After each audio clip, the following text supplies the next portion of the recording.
नमस्कार। आप सबका स्वागत है स्टडी विद अलका कंटवाल चैनल पे। आशा करती हूँ आप लोग सब अच्छे होंगे, बहुत पॉजिटिव होंगे, बहुत अच्छे से अपनी तैयारी को आगे बढ़ा रहे होंगे। आज का जो सेक्शन है वो हम लोग बेसिक कंप्यूटर फंडामेंटल्स करेंगे, जो कि आपके सारे एग्जाम्स में जो आजकल कंप्यूटर सेक्शन इंक्लूडेड होता है, चाहे वो बैंक एग्जाम है, जो इग्नू का एग्जाम होने वाला है, सारे इन एग्जाम्स में जहां जहां कंप्यूटर सेक्शन आता है ये आपको कहीं ना कहीं हेल्प करेगा। तो ये जो लास्ट मिनट रिवीजन के लिए आप लोगों ने छोड़ रखा है कंप्यूटर सेक्शन को, सो उन लोगों के लिए भी हेल्पफुल होगा। सेशन को आगे बढ़ाने से पहले आप सबसे आशा करती हूँ कि आप लोग मुझे मोटिवेट कीजिए, सब्सक्राइब करना ना भूलें और बेल नोटिफिकेशन में क्लिक कीजिए, ताकि आपको कोई भी मैं नया वीडियो डाल रही हूँ तो आपको तुरंत नोटिफिकेशन मिल जाए। सो प्लीज आप लोग मुझे लाइक कीजिए, शेयर कीजिए, सब्सक्राइब कीजिए, ताकि वो एक अंदर से मोटिवेशन आए आपके लिए और वीडियोस बनाने के लिए। तो आज का सेशन शुरू करते हैं without further delay. Let us start with today session, computer section MCQs.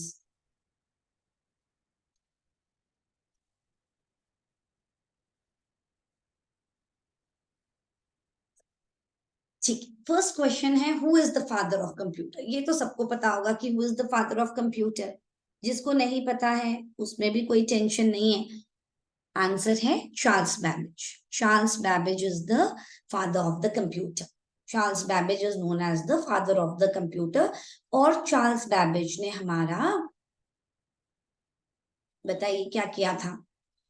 Charles Babbage ने जो थिंकिंग दी थी पहले, मैकेनिकल कंप्यूटर ये सब जो है, उस उन्होंने कॉन्सेप्ट दिया था डिफरेंस इंजन का, एनालिटिकल इंजन का।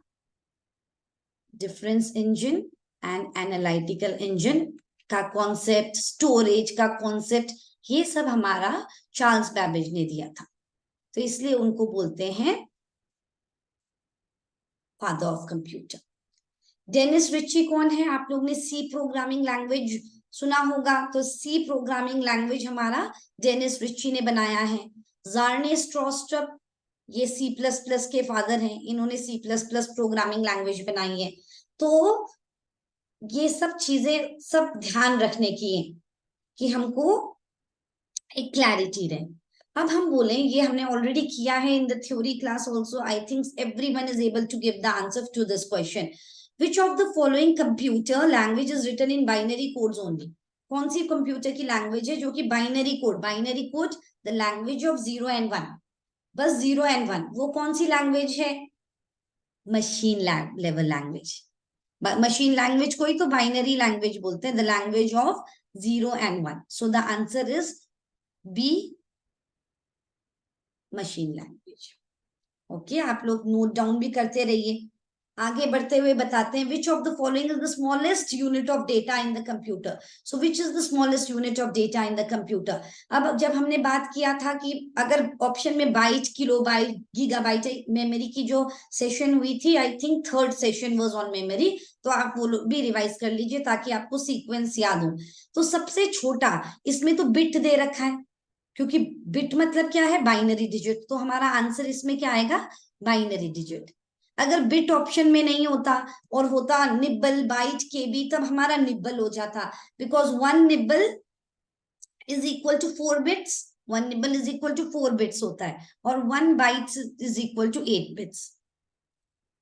यस, तो हमने एक सीक्वेंस किया था, byte, KB, GB, kilobyte, gigabyte. Yes, KB, gigabyte, terabyte, petabyte, exabyte and zettabyte, yottabyte. तो आप एक बार उसको देख लीजिए पक्का से, क्योंकि कभी कभी वो लोग दे देते हैं केबी, एमबी, पीबी, इनको इंक्रीजिंग ऑर्डर में अरेंज कर दो। तो हमको वो क्लैरिटी आनी चाहिए कि ठीक है, अगर केबी दे रखा है तो केबी पहले आएगा, फिर मेगाबाइट आएगा, फिर हमको अगर पेटाबाइट दे रखा है, उन्होंने फिर हमको जेटाबाइट दे रखा है, तो हमको एक ऑर्डर पता होनी चाहिए कि सबसे छोटा कौन है, सबसे बड़ा कौन है। ओके, तो आप वो भी पक्का से रिवाइज कर लेंगे। अब आगे बढ़ते हुए देखते हैं नेक्स्ट क्वेश्चन। ये भी हमने किया है। Which of the following monitor looks like a TV, जैसे आपके कोई दिमाग में अगर टीवी की तरह कैसे लगता है, जो पहले वाला कंप्यूटर था CRT कैथोड रे ट्यूब, आगे का पढ़ने की जरूरत ही नहीं है। Which of the following monitor looks like a TV and are normally use with the non portable computer system, that is the CRT cathode ray tube. और जो आजकल है द LED, है ना, तो वो LED में क्या होता है, पावर कंजम्पशन भी लेस होता है, क्लैरिटी भी ज्यादा होती है, तो आज के उसमें है LED। ओके, एंड जो टीवी जैसे बड़े बड़े दिखते थे monitor, that is the CRT monitor. Yes, LCD stands for liquid crystal display. अब बताइए विच of the following is not a type of code. अभी रिसेंटली मैंने कल या परसों एक कोड के बारे में, ASCII कोड, इसकी code, Indian standard code of information interchange, ये सब के बारे में भी वीडियो डाली है, वो आप सबके लिए हेल्पफुल है, तो कृपया करके आप वहां पे जाइए, देखिए। अब ASCII तो ऑब्वियसली है, American standard code for information interchange ये है। BCD मतलब क्या होता है, बाइनरी कोडेड डेसिमल, ये भी है, बाइनरी कोडेड डेसिमल भी है। और extended binary code extended binary code decimal interchange code, और एक्सटेंडेड ये है, extended binary code for information interchange, ये है। तो ये भी है, एक है, ये भी एक हमारा computer code, information interchange. Okay, so this is a thing. तो ये भी है पक्का से।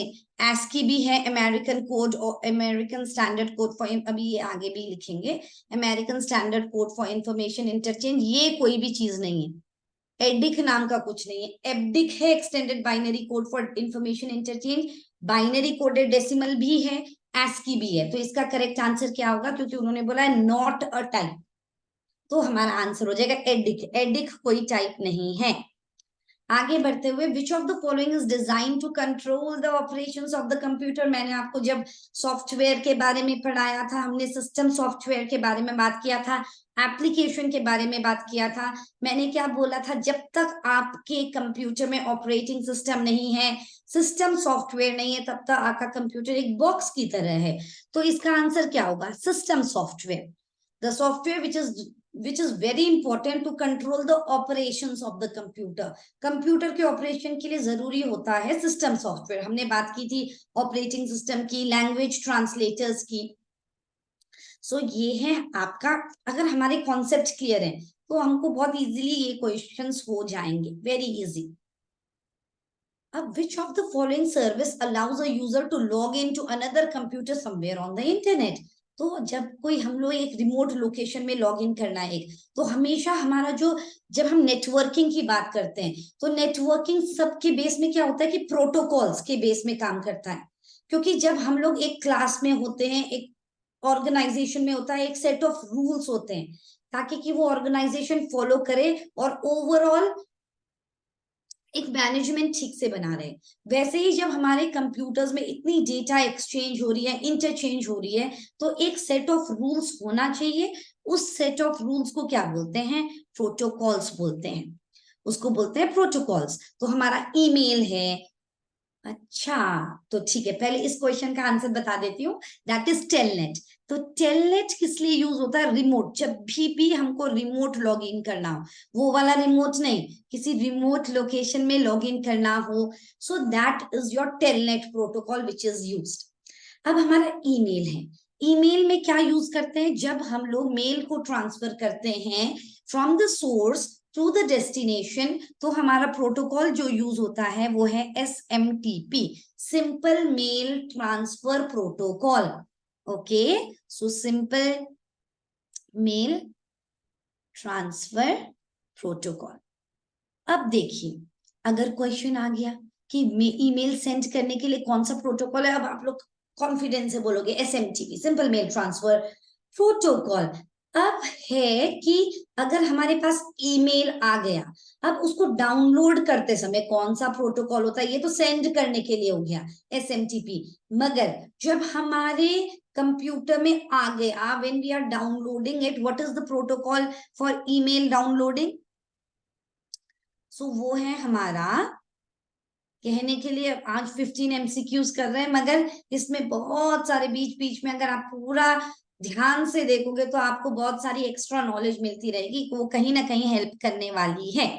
ईमेल डाउनलोडिंग में POP, post office protocol version 3 ऐसे लिखा होता है, उसमें वर्जन्स भी लिखे होते हैं कभी कभी। इंटरनेट मैसेज एक्सेस प्रोटोकॉल, तो ये क्या है, डाउनलोडिंग के लिए यूज होता है। तो क्वेश्चन देखिए, when it is used to send, when we will write email.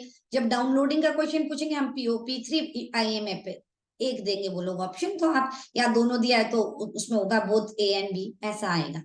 Usenet है, उसमें हमारा NNTP प्रोटोकॉल यूज होता है। Okay, and FTP stands for File Transfer Protocol, which is used for transferring of the files. तो ये है File Transfer Protocol.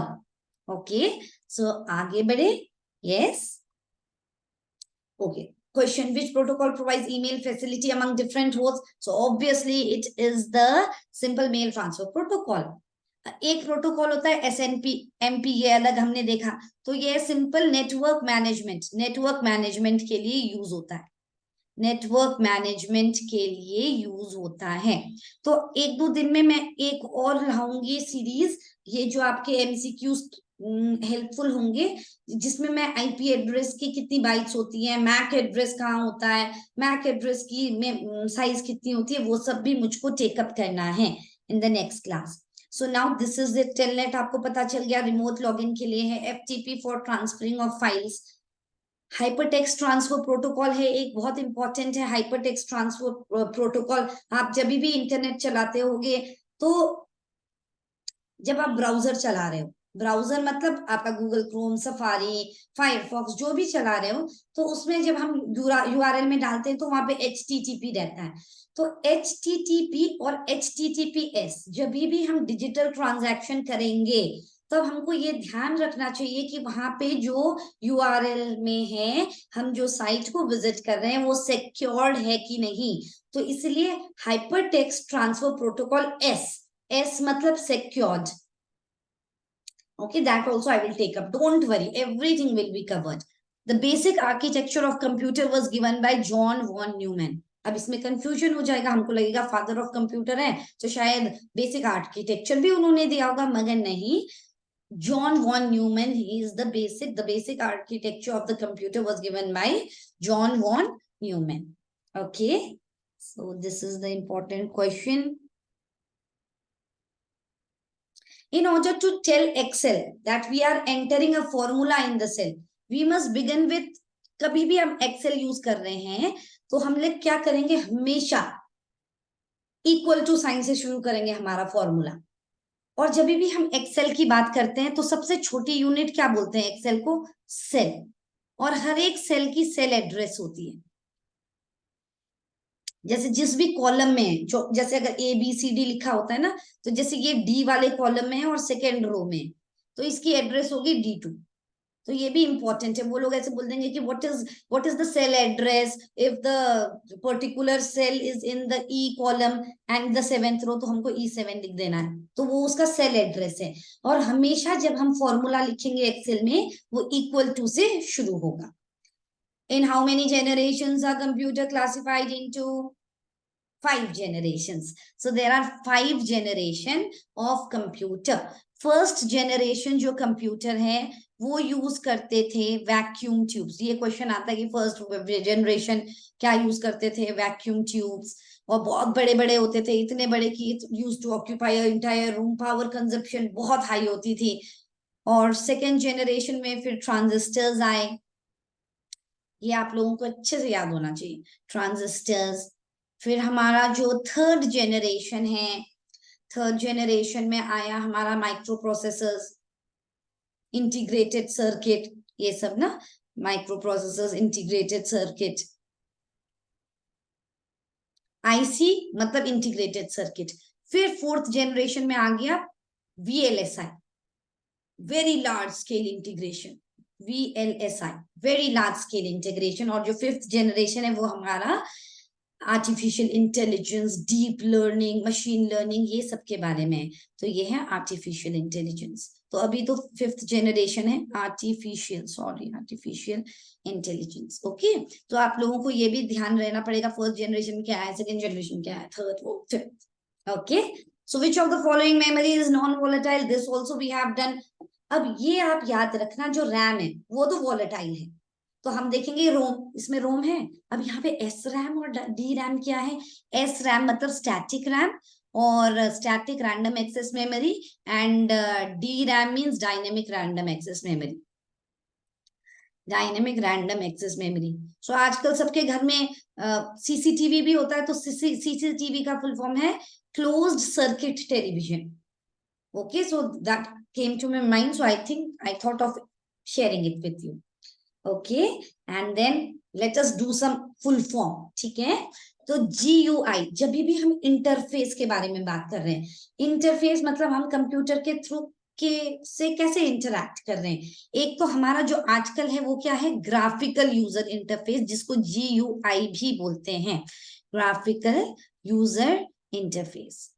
और हमारा CLI क्या है, command line interface.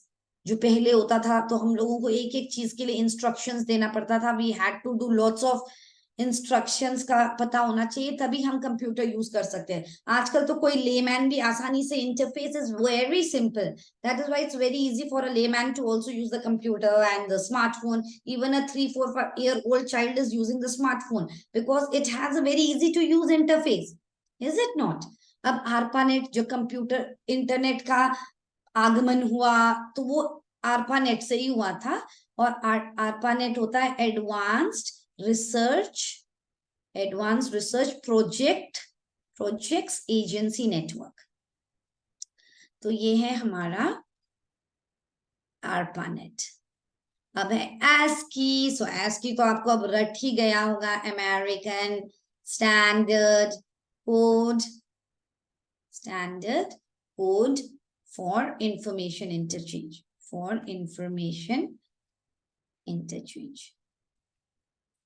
Interchange. Okay, now BCC। अब ये क्या है? अब ये सबने देखा होगा, कभी ना कभी आपने पक्का देखा होगा कि ईमेल में जब हम लोग करते हैं तो वहां पे दो चीज आती है, CC या BCC।